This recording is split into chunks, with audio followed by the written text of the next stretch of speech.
On n'a pas cette capacité de gestion de stock à l'égal d'Amazon, pour ne parler que d'eux.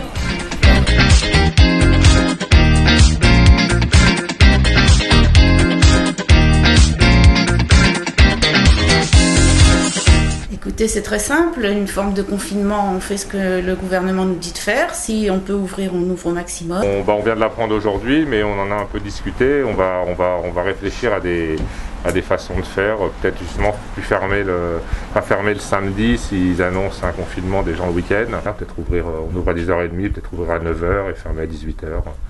On va s'adapter aux horaires, à l'affluence du public. Voilà. Pas vraiment, non, parce que nous, c'est un commerce quand même c'est pas un commerce de première nécessité. Donc, si j'ai des commandes, je peux faire venir les gens sur rendez-vous et leur donner la marchandise, oui.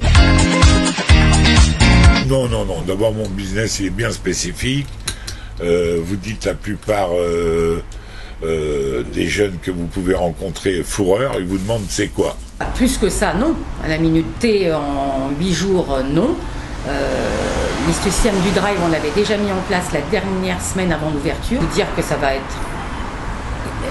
pour nous compatible à un chiffre d'affaires identique, absolument pas. J'ai affaire à une clientèle de quartier bien spécifique, qui prend son temps, qui prend rendez-vous. C'est pas les Galeries Lafayette ni une boulangerie.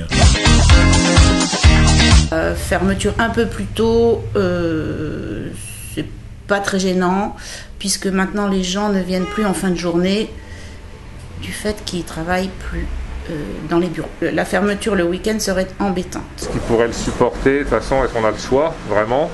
Après, oui, il suffit, nous on fonctionne sur rendez-vous. Des rendez-vous pour des réparations de vélos, donc on peut tout à fait décaler nos rendez-vous, prendre des rendez-vous le lundi. Les clients, je pense qu'il n'y aura pas de souci pour eux. Supporter, oui, je vais vous dire franchement, parce que moi c'est très particulier. Enfin, on sent bien que le digital est très important. Il faut absolument se redéployer du côté du digital. Pendant le confinement, on a énormément aussi fonctionné avec notre adresse mail, notre site internet, pour prendre des rendez-vous, pour réparer des vélos, pour faire des ventes à distance. On a vraiment développé la communication via mail avec nos clients, nos prospects pour développer notre activité. Un bon retour de notre site internet, les gens commandent de plus en plus en ligne. Là, j'ai encore une belle commande par le site.